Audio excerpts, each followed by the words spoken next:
Hey everybody, Josh the RV Nerd of Bishop's RV here in my Coldwater, Michigan hometown superstore. Some updated footage for you here on a very popular Grey Wolf. I think this is still their most popular family camp and bunkhouse kind of model. What I like about this one is on a beautiful sunshiny day like this, you've got a cool little camp kitchen station, some good power awning space, and a direct entry bathroom. If you've never camped before, that feels really weird. I get it. Having a door straight into your toilet in your camper, it feels very odd. But it cuts down on so much dirty foot traffic in the RV. Not to mention, this RV has really excellent road mode access from either door. You can walk front to front again in the RV without ever needing to touch the slide out. But the slide is kind of this one's saving grace. It's what might make this your second camper the first time around, because instead of feeling really scrunched up and piled onto one another on a rainy day, that slide out is that thing that gives you the extra space and comfort you need to give everyone just enough breathing room so that, yeah, maybe you love your kids, but you won't end up loving them to death, if you know what I mean. This year, they've got things like holding tank heat pads on every single holding tank. They doubled their solar package compared to last year, now with dual 100-watt panels. And I actually had to turn the refrigerator on in this because it was borderline overcharged, flooding my battery. So whatever they're doing here obviously is working pretty well. Not all 200-watt solar packages are always created equally. We are looking at it today in the Smexy Pants Shiny Shoes Black Label Edition, which is where that gorgeous high-gloss exterior and frameless windows are coming from, along with a few other things like the solid surface counters. By default, this would normally be a tin skin camper. Either way, it is still a stick-built rig. And giving you that kind of extra information, there's a lot of people that will show you this, and because you see fiberglass, they'll just let you believe that it's an all aluminum frame laminated RV, and it's not. We're going to be fair and candid and transparent with you, and if you appreciate that, how we're going to look at the ups, the downs, the goods and the bads and in between, hit that subscribe button. Let's get going, because she's a popular one. And if you hang with me for a few minutes here, we're actually going to get to see a before and after of this RV with the slide closed in what I call road mode. And it's absolutely incredible the difference it makes when this big super slide is closed up. It absolutely chokes the space off.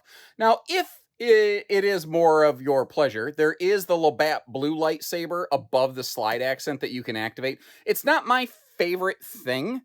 So I tend to just leave it off. Like they've been doing that for a while. Like for the longest time, people are like, why are, the RV industry just obsessed with these blue lights? Well, the Cherokee group was one of the first to do it, and they became ultra successful around the same time. So a bunch of people somehow thought it had something to do, like, yeah, the blue lights are the reason they're selling a bunch of campers.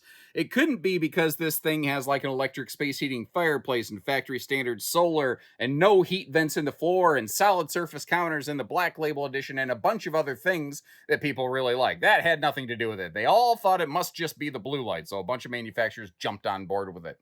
Something that is very cool is the fact that this comes right from the factory, the 15,000 BTU air conditioner. They're one of the very few stick and tin campers that actually does that. And we're going to bust open every section of this camper in greater detail. But I do want to kind of point out, if you're looking, they have tons of overhead cabinet space, plus a massive pantry. That's because they don't have a microwave in the overhead cabinets. Instead, what we have down here is a propane 3-burner stovetop with an electric air fryer convection microwave combo down below it. So there is no propane oven option. You have propane cooking inside and outside with your stovetops. You just don't have a propane oven. For some folks, that's a problem. For other folks, it's not a big deal. It just depends on how you camp. And they have been ahead of the curve on smart kitchen hardware on these for a while. This year, they went with the multi-piece sink situation station over here that also has the handy little, cup sprayer rack. And I want to sit down on the sofa, stare straight across from us, and I want to kind of expose one of the downsides of this RV. And I hope you appreciate that I focus on both the pros and the cons of a floor plan. This floor plan has a left-hand 90-degree neck reckon entertainment center. This is not the kind of camper built with the idea of sitting inside watching TV all day. I do love that clutter cutter shoe garage right down there, right below the fireplace, though. And the RV has both a propane heating system as well as the electric fireplace. So it actually, in a sense, has dual interior heating. Does that make it some magical Four Seasons camper? No. I hate that phrase, actually, because I think it misleads a lot of people into understanding an RV's capacities truly. That's a 12-volt compressor fridge, by the way. And down below it, you see your converter panel, fuse box, as well as the battery disconnect switch and your voltage monitor for your battery array. Now, you might have one battery, you might have two or more. It just depends. That's giving you the total 12-volt output. There we go. That we have available to us. Now, they've done a couple little small tweaks versus last year. Like, they've really done a nice job of cleaning up their slide fascia. It's not quite a multi-piece arrangement like it was before. They were also one of the first brands to adopt the plastic snap-in trim for things like wall and ceiling panels. Now, what's cool about that, when it snaps in place, there's no need for staples to secure it, which means no need for putty to cover the staples. And it's a lot harder for that T-molded plastic trim to pop out of place while you're violently jiggle banging down the road. Phrasing. Which is a real thing that definitely happens. So there's a lot of benefits to it. I'm sure it costs a couple bucks more than some cheaper wooden batten trim. Working up here, you do have dual curtains for the bunks. But if you're looking, like, if you want to privatize just the lower bunk, yeah, you can use the left curtain. If you want to privatize the top bunk, you kind of have to pull both curtains, though. Although you could always just throw the longer left curtain up on the mattress to sort of get it out of the way. That window does not open for airflow, by the way. Again, I want to be fair, and I want to point out goods with bads.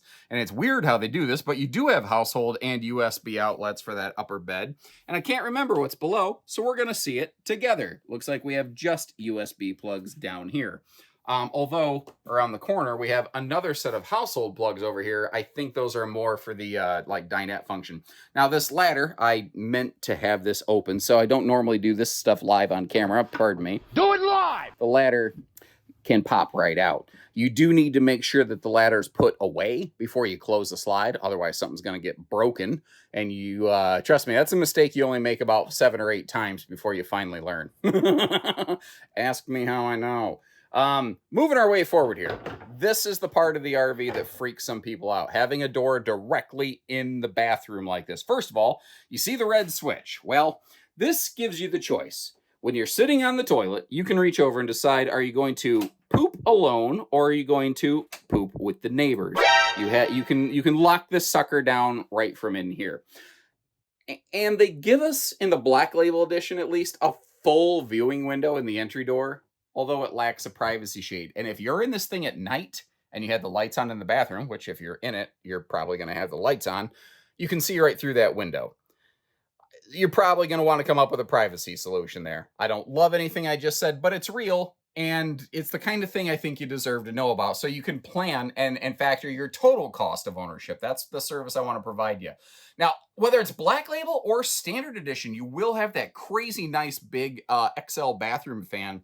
And when you go Black Label Edition, you get this like the like face and belly blaster shower arrangement with the wand to really get up in there in your undercarriage if need be. The standard Grey Wolf doesn't have that. It just has the normal plastic shower head.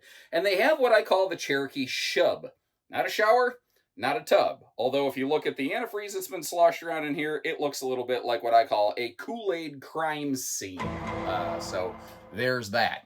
Looking at the headroom in the shower, the RV is a conventional 6.5 foot tall. So a little over 6 foot myself. By the time you step up in the shub, my head's definitely in the skylight. I kind of poke myself in the side of the head there where you can sort of see where it would, it would land. And in terms of toilet space, this is fairly fluffy friendly. This is really freaking fluffy friendly, actually. Like, you can lean all the way over into the shub space because you don't have anything in the way, really. Now, flipping around the other direction, like if you were getting out of the shower and you pull the curtain open, this is what you're looking at. What's your take on that vessel style sink, by the way? I don't know. I got mixed emotions on it. We have them at my house. I don't know that I love them. I also don't know that I care. That's just me, though. By the way, this does have an on-demand water heater. So, in a bunkhouse like this, you could be sleeping lots of little bodies. And those little bodies get stinky real awful quick, way more so than they realize. Well, back-to-back hot showers is absolutely a capacity that you could have here. Now, that is a true U-dinette, which is my kind of phrase of saying it's like closer to that 7-foot sort of range.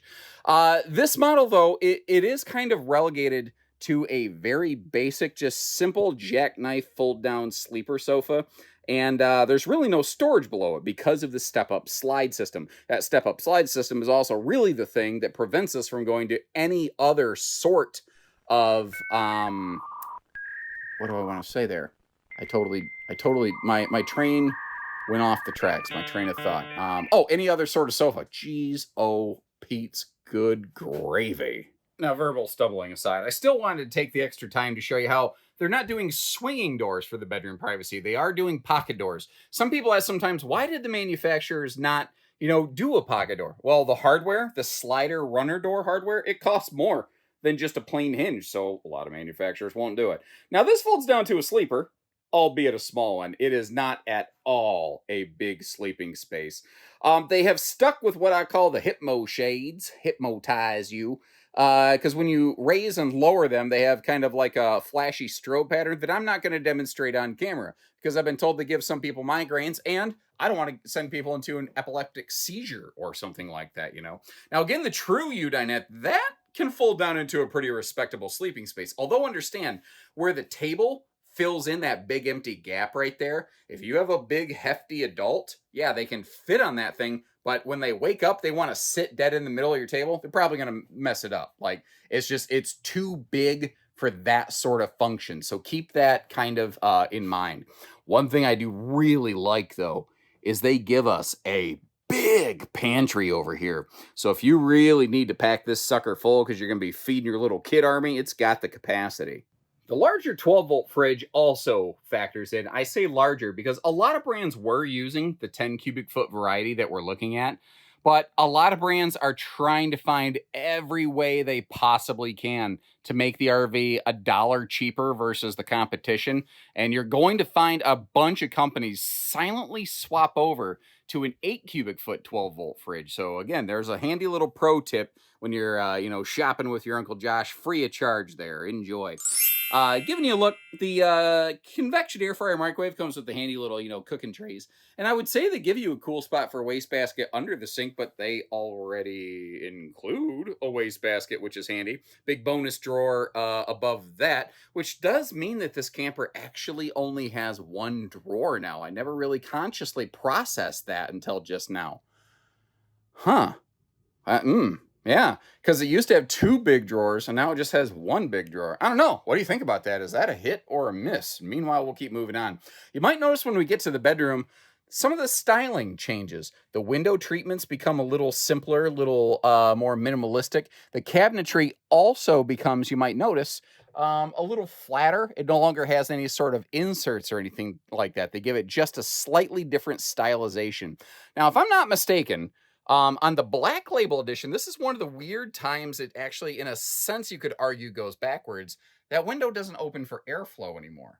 It's just a giant vertical viewing window. I think in the standard edition, it does still open for air. Now, that's a weird looking mini inverter over there. And frankly, it's so many, I'm not really sure what it's really good for. Like, hoo-ha, what is it good for? I don't know. Because I think it's only like 150 or 180 watts. It's like not a giant inverter. I'm kind of curious, what sort of bedroom stuff could you run with that? Like a fan, maybe? I don't know.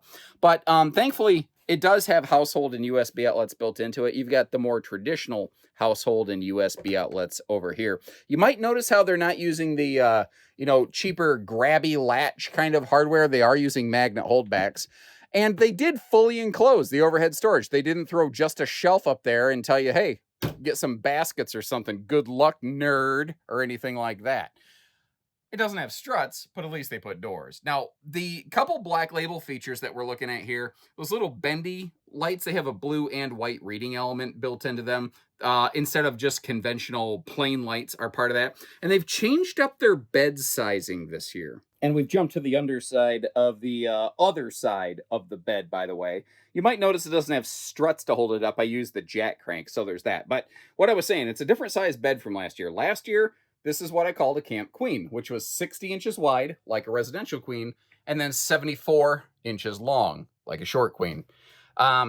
This mattress is now 66 inches wide, like an Olympic queen, but still 74 inches long. The mattress comes right up to the entertainment island, so there's really no capacity, no ability to grow it or expand it. So they kind of shoved a little bit wider mattress in there, which if you're like my household and you sleep with a dog between you, that's kind of actually really handy. But the thing is, it is a weird mattress. There's no easy replacement for it. So, kind of keep that in mind. You're probably going to get some kind of bed topper to go with it. Olympic Queen bed size topper would work best. Obviously, we've closed the slide and shown you road mode. I told you, it has a dramatic impact.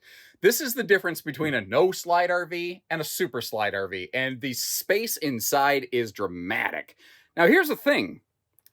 This is now a Norco exact slide system, and theoretically, that means that you could, as long as you're not stupid about it, sit in the slide and use it while it's retracted. A lot of slide systems don't allow you to do that. Now, I don't know if Cherokee's actually done the testing. I don't know if Cherokee allows for that, and I'm sorry if I just bumped the camera.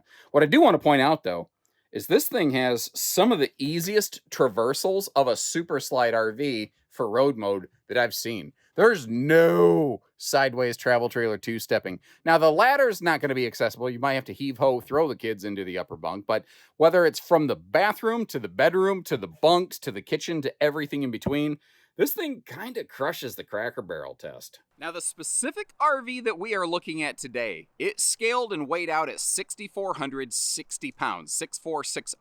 And that's probably different from the dry weight that you just are seeing on screen on the left side over here. There's a very good reason for that. The base version of this, the non-Black Label edition, is those are the weights and measures that you typically find on the manufacturer's website. The Black Label edition adds a bunch of cool things, but it does add some dry weight and some cost to the RV. So every RV's advantage is also its drawback. That's something that I've said for years, and I think that there's plenty of examples of that out there. If we get dead on the nose of this sucker, if you look just over the front of this extra thick aluminum nose sweep, you'll actually see the silver shine of one of the two solar panels up there. Last year, this was rocking a 100-watt solar package with a 30-amp controller that had the gauge of wiring capable of expanding to about 400 to 450 watts. This year, they're running dual 100-watt panels. Why they didn't do a single 200-watt, I don't know, but this is what they're doing. So this is maybe they bought an entire container ship full of these things from China. I'm not even sure. I just know what we're looking at here. Now, there's Lippert, the chassis maker of this, they make the chassis for most travel trailers and pretty much nearly every fifth wheel out there. They're not all created equally, though. Cherokee has their strength tested to about 50% higher than the common industry standard on stick and tins. So it is something that they are trying to put a little bit of effort into. You may have noticed the nicer, better stability quick drop stabilizers there. And I forgot to open this up, so with the help of some Steven Spielberg movie magic, we get to see it just pop right open here. Now, this is not a full front pass-through, because things like your water heater are located on the other side. So it's a front cavity, I guess we could call it. Your charge controller's out here, and it also has a USB plug on it. So if you want to use that like a phone charger while you're outdoors, you could do that. I was kind of asking around different members of our team where they would prefer a charge controller be located. And if you ask guys like me, or most sales-related people, they're going to say, we like the charge controller on the inside of the RV where customers can monitor it. And that kind of makes sense. Although, remember, this RV does have a battery monitor built into the inside of it. Interestingly, when I went and talked to our service team members, they said, absolutely, we want that converter panel in, or that charge controller in the front pass-through. And I was like, why? Why the different answer? And basically, it was because they found that it was far more serviceable in that location. They could actually get to it, they could actually wrench on it and reach things and access the wiring if need be without worrying about necessarily like scarring up interior wall panels. And I, being more of a sales-based person, I appreciate the service elements of our facility here, but my training is definitely more on the sales-based side. I'm not shy about that. Well, having that extra insight there kind of makes me go, maybe I do actually want it in the front pass-through. So I guess I'll open the floor up now to actual owners. Where would you like your charge controller be located? I'm not sure. I'm not a fan of outside speakers, but I do like how they accomplish it. Like, if you're going to have them, for my money, this is kind of one of the better ways to do it. Put the speakers down where, they're not blowing away the neighbors with your freedom rock, brother. Something like that. You got your TV hookups right in between those speakers. You do have a stovetop exhaust vent hood as well. Right below the sticker that says Black Label on the sidewall, there's that black box rectangle. That's what we're talking about right there. And this is one of those things that really freaks people out who have never had an RV, never gone camping, having a door directly enter into the bathroom. This is one of those things that at a glance you're like, I don't like this. Because if I'm in there, it's like when the fear that you have is you're in a public restroom and somebody rips the door open and you're sitting there in all your glory. Now you're facing the neighbor's kids' bunkhouse windows and you're having a very awkward therapist conversation that nobody wants to have. Thing is, that door has a deadbolt the same as the main entry door. And thankfully, you can reach it from the turlet. So, it's not something that really spooks me, but in actual use and practice, it is so useful, so handy, having a door straight into the bathroom. The amount of dirty foot traffic it cuts out is just incredible. And again, potentially for travel access, it can be kind of handy and beneficial. Now, the RV doesn't have a ladder. It's prepped for one. That's what the long black rectangle is on the rear wall at the top here. You see the antenna sticking up. That's actually a factory standard camera. So there's a free app you can get with this, and you Bluetooth sync to that thing with your phone. So your phone is the monitor. You don't have to worry about accidentally losing or not charging a monitor panel or something like that. Spare tire on the back, thankfully, is now standard issue fare. It's been that way for a couple years. Used to be optional on these for a long time. The cargo rack also has a 200-pound capacity, although that is the rating before you slap the spare tire on there. Now, as we work our way back over here, once again, this is the Norco Exact Slide system. So there's two different types of cable slides that are very common. This is the one that seems to be a little more preferred and popular. It was basically built as a direct replacement for a Schwintek slide system. And my understanding is that service and warranty issues as related to slide outs when they switched from Schwintek to that system right there went down quite a bit. That's my understanding. I've never seen hard data, so keep that in mind. It is a single sewer outlet, by the way, though, so bathroom, kitchen, everything empties out right there. And once again, I seem to be failing to proactively open these compartments, but there's basically maximum possible storage under the bunks over here. There is a little bit of that little dog leg chunk right there, because again, there is a little interior storage pocket. And I want to give you a little buyer beware cautionary tale. When you go to the Black Label edition, you get the frameless windows, and they stick off of the surface of the RV a little bit further than a framed window. And I don't even think you'll be able to really hear this, but that baggage door clip, it will actually touch the glass. So you want to be very gingerly careful with that thing right there. And it would probably be a really good idea to keep that baggage door locked so the kids don't play with it for some reason and accidentally crack a window on you.